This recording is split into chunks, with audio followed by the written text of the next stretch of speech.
Now, when you think about how a bill becomes a law, obviously you see lots of different legislation in the course of your job. If you have a concern over a specific piece of legislation, you use the nursing homes as an example. Is there another example of legislation where you had a concern and you and he had a dialogue and you were able to work through it? Or is there no record of that in your opinion? There is no record of that. Again, it seemed like Governor Walz did not want to work with Republicans.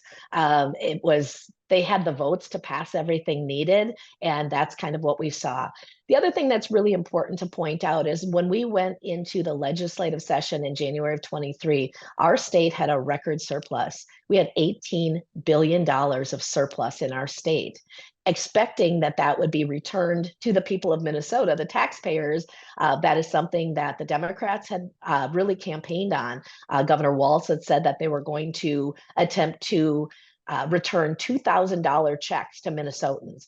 That did not happen. And not only was that surplus not returned to the people of Minnesota, they increased the state budget by another $10 billion. And so we are at a record budget. It is not sustainable. We know in 2 to 3 years, we are facing a deficit as a state because of the ongoing spending. A couple of the other things that are most concerning are the education numbers. So our kids in the state of Minnesota, we used to be known for high quality education since Governor Walz came into office. And it's important to remember he's a former teacher. But when he came into office in 2019, our test scores in reading, math, and science have all dropped. We only have 47% of our kids reading at grade level. Math, they are not at grade level. Science, they are not at grade level. And our truancy rates have increased, meaning that only 69% of our kids are in school on a regular basis. And our graduation rates are stagnant at 83%. As a former teacher, I would have thought he would have come in and absolutely wanted to make changes in a positive way. Those are interesting statistics, Representative Demuth. And I'm wondering, because a lot of his time in office has been during the pandemic and post-pandemic, and we have seen across the country lower test scores, higher truancy. I think it's a nationwide problem, if I may. So how do you think Minnesota's numbers compare nationally? You know, it's important to recognize that the response to COVID, which obviously all of us, it was felt worldwide, but the response of different states and different leadership made positive and negative differences. Governor Walz shut down all of our schools, and then when they were finally allowed to reopen later in the fall of 2020, there was very difficult guidance given from the Department of Education as far as how it needed to happen. It was very confusing for school districts to follow. And the response again to COVID was a challenge. Again, I think test scores are very important to gauge where students are at.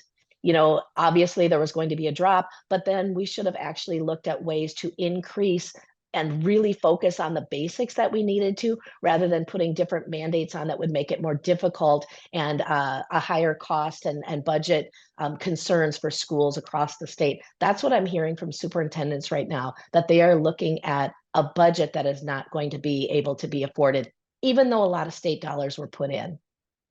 Now, you've mentioned the budget, you've mentioned the record of working together. Just to zoom out, are there anything that you see as legislative accomplishments that Governor Walz has committed while he's in office? You know, I think one other thing that I'd like to really mention with you, Maggie, is that this is not an accomplishment in a positive way, but there is record fraud in our state through different agencies and different departments. We have $250 million in fraud in something that was it's feeding our future. The dollars were put out there to supposedly feed kids that were in challenging times during COVID, but there is record fraud that actually started in 2018.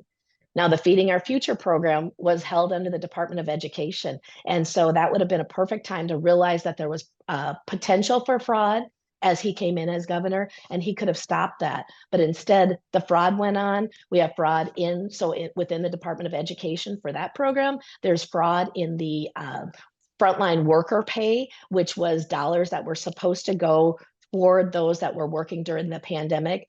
$200 million out of a cap of $500 million was put out to fraudsters. We also know there's FBI investigation on autism spending, and then we have unemployment insurance fraud. So it's not an accomplishment to be proud of, but the concern with that is not a single government employee, commissioner or government employee under the watch of Governor Walz has been held accountable. Everybody still has their jobs. There have been no changes. And then piled on top of that, you look back at the pandemic, earlier, the George Floyd murder, and then the protests that turned to riots. Our largest city in the state, Minneapolis, burned for 3 days before there was action from the governor's office. On the matter of the fraud investigations, has the Minnesota House or Minnesota Senate called for investigations, and has he responded to that? The OLA in Minnesota is the Office of Legislative Auditor. They are a nonpartisan office that actually looks at this. And so what has been pointed out is that there are not enough internal controls, and that it is ripe for fraud. What we're seeing is fraud across different agencies, Department of Human Services, Minnesota Department of Education that I had talked about, Department of Labor and Industry, Department of Revenue. There is fraud all the way across there, and we are looking for legislative changes, but a full Democrat majority doesn't even want to report on it or talk about it right now.